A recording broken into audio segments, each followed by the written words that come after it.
ان پہ فرض ہے ہی نہیں ابھی، ہے نا. تو اپنا سامان سفر جو ہے، اسباب سفر ساتھ لے کے چلنا چاہیے. یہی بولا جا رہا ہے یہاں زاد راہ. زاد راہ میں کیا آتا ہے؟ کھانا پینا، سواری کا خرچہ، لباس اور نفقہ. نفقہ مطلب سفر کی ضروریات میں جو بھی پیسہ لگے گا اتنا پیسہ، ساری چیزیں. اور کیا کہا جا رہا ہے کہ اب آپ زاد راہ لے جانے کو تو کہا جا رہا ہے، لیکن زاد راہ لے جانے میں بھی اعتدال ضروری ہے. یہ نہیں کہ بھر بھر کے لے جاؤ، آپ سامان ڈھو ڈھو کے لے جاؤ جس کی ضرورت بھی نہیں ہے. مانو آپ نے کئی کلو دال رکھ لی اور چاول رکھ لی اور یہ سب رکھ لی، یہ سب ملتا ہے یہاں پہ، ہے نا. تو دھیان سے لے جانا چاہیے. جس چیز کی واقعی میں وہاں ضرورت ہے وہ لے جانا چاہیے، اور جتنی ضرورت ہے اتنا ہی لے جانا چاہیے، ہے نا. فالتو میں بوجھ ڈھو ڈھو کر نہیں لے جانا چاہیے. حج میں ہم لوگ جو ہیں زیادہ تر انڈیا پاکستان کے، مطلب ہم لوگ کو زیادہ پریشان ہوتے ہیں کہ یہ بھی لے جائیں یہ بھی لے جائیں، تو دھیان رکھنا چاہیے اس چیزوں کا. اور کیا بتایا جا رہا ہے کہ بہترین زاد راہ تو تقویٰ ہے. مطلب سامان تو لے جاؤ، یہ جو دنیاوی سامان ہے جو ضرورت آنے والے ہیں، لیکن خالی اسی سامان کے انتظام میں بس پھنس کے مت رہ جاؤ کہ یہ لینا یہ لینا یہ لینا ہے. اس کا تو جتنا کرنا چاہیے انتظام اتنا کریے، لیکن ساتھ میں تقویٰ بھی ساتھ لے کے جاؤ. ایسا نہ ہو کہ بس ریچولز کی طرح کر کے آ جاؤ اور لڑائی جھگڑا بھی کر رہے ہو اور سارے غلط کام کر رہے ہو اور گناہ کے کام بھی کر رہے ہو، اور پھر جو ہے ان سب چیزوں میں پھر ایسے حج کا کوئی فائدہ نہیں ہے. فائدہ کب ہوگا؟ جب تقویٰ ساتھ لے کے جاؤ گے. ٹھیک ہے. جو نفقہ ہے، کھانا پینا ہے، یہ تو جسم کی غذا ہے، اس سے باڈی کو سکون مل رہا ہے. اور تقویٰ جو ہے وہ دل کی غذا ہے، اس سے دل جو ہے ہمارے سکون میں آتے ہیں. اور تقویٰ کیا ہے؟ تقویٰ تو ہمیں پتہ ہی ہے، اللہ کا ڈر اور اس کے ڈر سے گناہوں سے بچنا اور اس کی محبت میں اس کے رضا کے کام کرنا. تو یہ بات ہمیں اپنے ساتھ لے کے جانا چاہیے جب ہم حج یا عمرے پہ جا رے ہوتے ہیں. اور آگے اللہ تعالیٰ فرما رہے ہیں اور ڈرو مجھ سے اے اولی الالباب، اے عقل والو مجھ سے ڈرو. اس بات سے کیا پتہ چل رہا ہے؟ عقل والوں کی بات آ رہی ہے. یعنی کہ اللہ سے کون ڈرتا ہے؟ زیادہ تر عقل والے لوگ ہی ڈرتے ہیں. جو عقل والا انسان ہوتا ہے نا، جس کے اندر، اسی کے اندر تقویٰ ہوتا ہے. اور جس کے اندر جتنی زیادہ عقل ہوگی، جو جتنا زیادہ عقل مند ہوگا، اس کے اندر اتنا ہی زیادہ اللہ کا ڈر ہوگا. اور پھر ایسا انسان ہر کام کرنے سے پہلے سوچے گا کہ یہ میرے اللہ کو پسند بھی ہے کام یا نہیں ہے. وہ جو ہے ہمیشہ الرٹ رہے گا. تو دیکھیں تقویٰ کا جو تعلق ہے وہ عقل سے ہے. صرف تقویٰ جو ہے کچھ کپڑے ظاہری پہننے میں یا کچھ عمل کرنے میں نہیں ہوتا. تقویٰ دل سے ہوتا ہے. وہ تو ہے ایک پارٹ کی ایسے رہنا ہے، لیکن مین تقویٰ جو ہوتا ہے وہ دل سے ہوتا ہے. اور جب دل جو ہے اللہ کو پہچان جاتا ہے، اس کی معرفت ہو جاتی ہے اللہ تعالیٰ کی، تو پھر تبھی اللہ کے جو اللہ سے محبت ہوتی ہے، تبھی اس کا حق ادا کر پاتا ہے انسان، اور اس کے ڈرنے کا حق بھی ادا کر پاتا ہے انسان. یہی اصل تقویٰ ہوتا ہے. ٹھیک. اچھا، اب بولا جا رہا ہے آیت نمبر 198 پہ آ جاتے ہیں. لیس علیکم جناح ان تبتغوا فضلا من ربکم، نہیں ہے تم پر کوئی گناہ کہ تم تلاش کرو فضل اپنے رب کی طرف سے. ابھی اتنے پارٹ کو دیکھتے ہیں کیا کہا جا رہا ہے. ٹھیک ہے. ابھی جو پچھلی آیت میں بات ہو رہی تھی تقویٰ کی، کہ تقویٰ ساتھ لے کے چلو، اور تقویٰ جو ہے بہترین زاد راہ ہے نا. تو ابھی جو بات ہو رہی تھی پچھلی آیت میں، تو اب اس آیت کو پڑھ کے جب لوگ حج کے سفر پہ جا رہے ہیں، تو کچھ لوگ جو ہیں حج کے ساتھ ساتھ اپنا کچھ تجارتی سامان بھی لے جاتے تھے، ہے نا، تاکہ وہاں پہ بیچ کے تھوڑا کمائی بھی کر لیں. تو یہاں پر پھر ان کو خیال آیا ان لوگوں کو کہ ایسا تو نہیں کہ حج کے سفر میں جو مال ہم لوگ کماتے ہیں تو یہ تقویٰ کے خلاف ہے. تو اس بات پر اللہ تعالیٰ کلیئر کر رہے ہیں کہ تم پر کوئی گناہ نہیں ہے کہ تم اللہ کا فضل تلاش کرو حج کے دوران. ٹھیک ہے. یہ بات یہاں اللہ تعالیٰ کلیئر کر رہے ہیں. اب انسان جاتا ہے حج کے لیے، حج کے ارادے سے، ہے نا، لیکن اگر اس کو موقع مل رہا ہے تھوڑا اپنا معاش کمانے کا، تو اس میں کوئی حرج نہیں ہے. اللہ تعالیٰ اجازت دے رہے ہیں، کمائی کرنا منع نہیں ہے. ٹھیک ہے. لیکن فرق کیا ہونا چاہیے؟ فرق نیت کا ہونا چاہیے. انسان جا رہا ہے تو حج کی نیت اس کی مین ہونی چاہیے.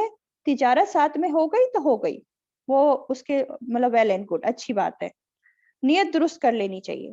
ایسا نہ ہو کہ آج کل لوگ کیا کرتے ہیں، پہلے اپنی نیت تجارت رکھتے ہیں کہ ہاں ہم بہت پیسہ کما کے آئیں گے اور چلو ساتھ میں حج بھی ہو جائے گا ہمارا.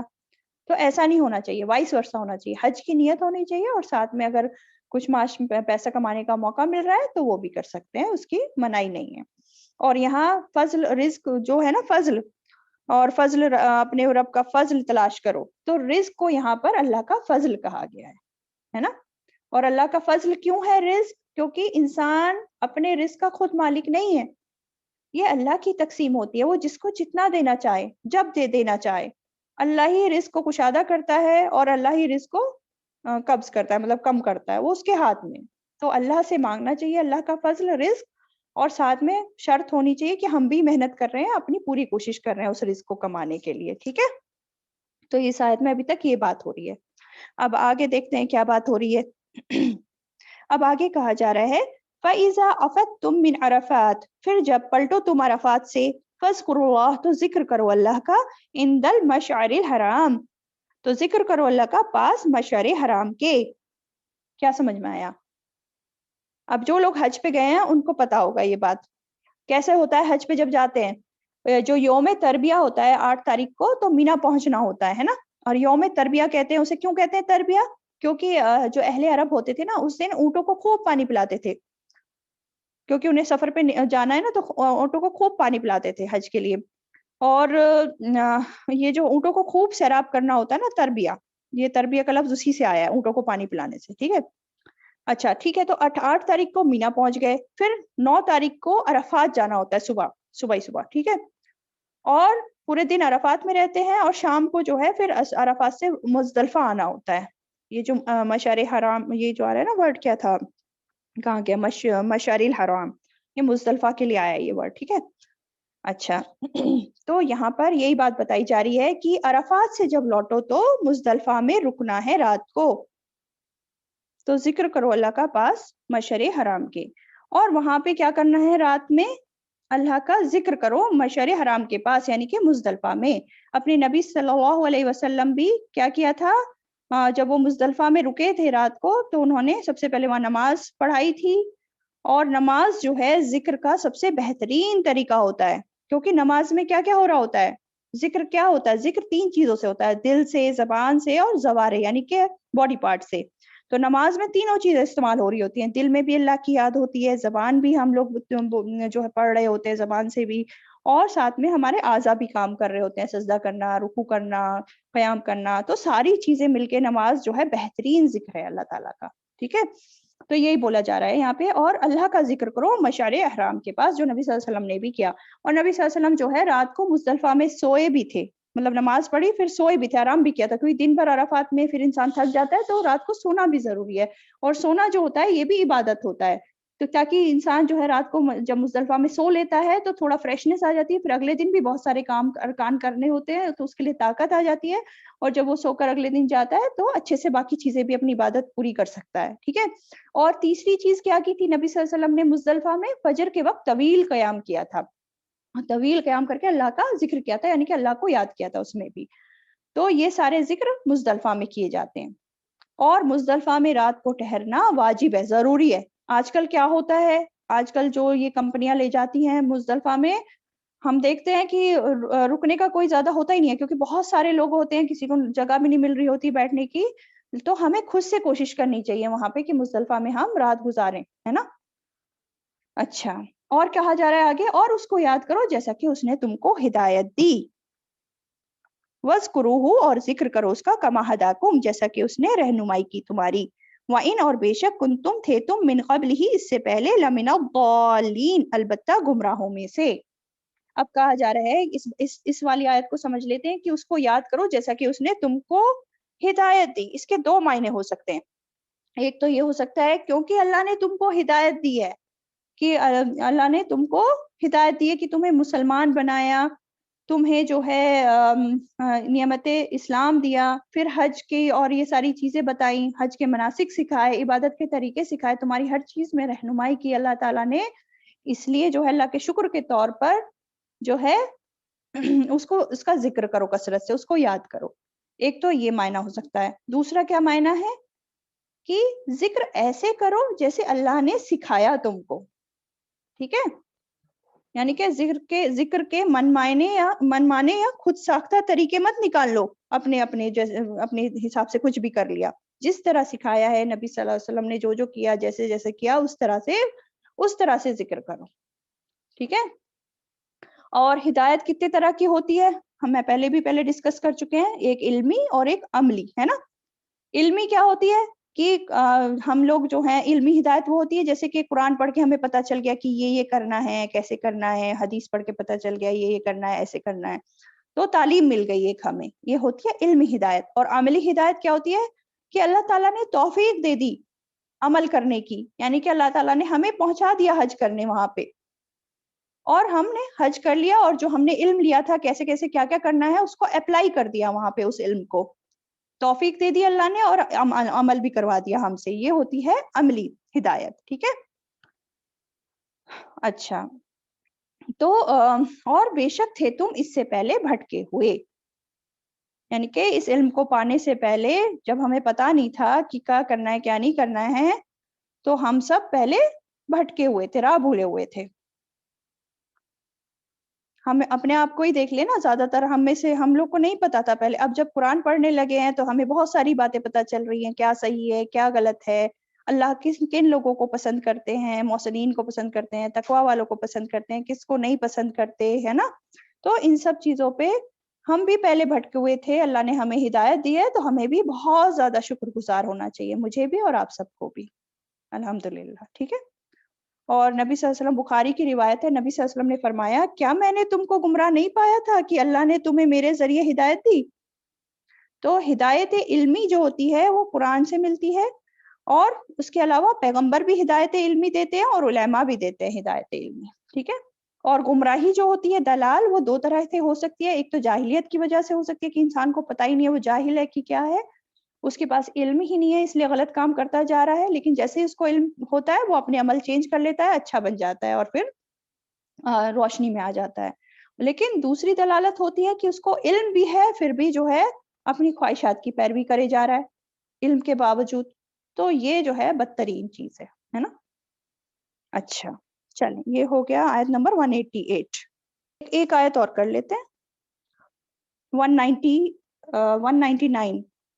ثم پھر افیدو پلٹو تم، من حیثو جہاں سے افاد الناس پلٹتے ہیں لوگ، واستغفر اللہ اور بخشش مانگو اللہ سے، ان اللہ غفور الرحیم بے شک اللہ بہت بخشنے والا ہے، نہایت رحم کرنے والا ہے. تو اب کیا بولا جا رہا ہے؟ خاص طور پہ اس آیت میں قریش مکہ کو خطاب ہے.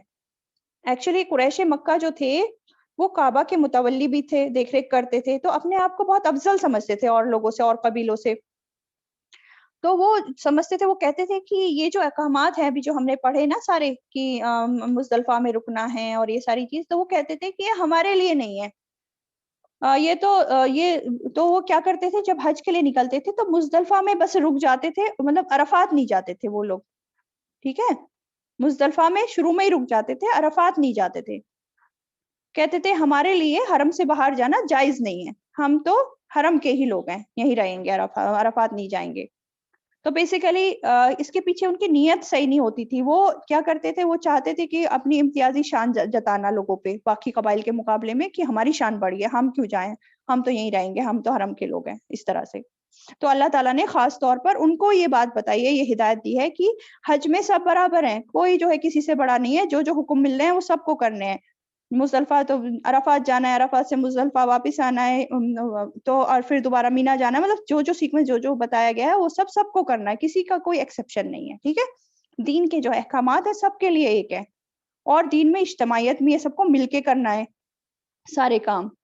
تو کسی کبھی خاص قبیلے یا گروہ میں کوئی امتیازی مقام نہیں دیا دین میں. ٹھیک ہے. اور نبی صلی اللہ علیہ وسلم جو تھے وہ خود بھی عرفات تک گئے تھے اور شام کو پھر مزدلفہ لوٹے تھے وہاں سے. تو جب نبی بھی کر رہے ہیں اور سب کو کرنا ہے، اللہ کا حکم ہے تو سبھی کو کرنا ہے. پھر کہا جا رہا ہے تم بھی وہیں سے لوٹو جہاں سے سب لوٹتے ہیں، یعنی کہ تمہیں بھی عرفات جانا ہے اور پھر عرفات سے لوٹ کے مزدلفہ آنا ہے، پہلے ہی مزدلفہ میں نہیں رک جانا ہے. ٹھیک ہے. اور پھر آگے کہا جا رہا ہے اور اللہ سے بخشش مانگو، کیونکہ تمہارے دل میں یہ خیال کیوں آیا ایسا غلط، جب اللہ کا حکم جو ہے وہ ہے، اس کو تمہیں ماننا ہے، تم اپنی طرف سے نہیں من گھڑنت چیزیں کر سکتے، ہے نا. تو جو تمہاری یہ جو سوچ ہے اس بات پر اللہ سے معافی مانگو، اور اب تک جو تم کرتے آ رہے ہو سنت ابراہیم کی خلاف ورزی، اس بات پر اللہ سے معافی مانگو. اور بے شک اللہ غفور الرحیم ہے، اللہ تو بہت ہی غفور الرحیم ہے. انسان غلطیاں کرتا رہتا ہے، لیکن جب اسے عقل آتی ہے، اسے صحیح بات پتہ چل جاتی ہے اور وہ توبہ کر لیتا ہے، تو اللہ بھی پھر اپنے بندوں کو معاف کر دیتا ہے. ٹھیک ہے. تو بندوں کو کبھی بھی شرمانا نہیں چاہیے. اپنی غلطیوں پہ معافی مانگنے سے، فوراً اسے اگر اپنی غلطی کا احساس ہو جائے فوراً معافی مانگے، اور اللہ غفور الرحیم ہے، انشاءاللہ وہ ہم سب کو معاف کر دے گا انشاءاللہ، اگر ہم اپنی اصلاح کر لیں گے اور اللہ سے توبہ کر لیں گے۔ چلیں الحمدللہ آج یہیں تک رکھتے ہیں۔ جزاک اللہ خیر، وآخر دعوانا ان الحمد للہ رب العالمین۔ سبحانک اللہم وبحمدک، نشہد ان لا الہ الا انت، نستغفرک ونتوب الیک۔ السلام علیکم ورحمۃ اللہ وبرکاتہ۔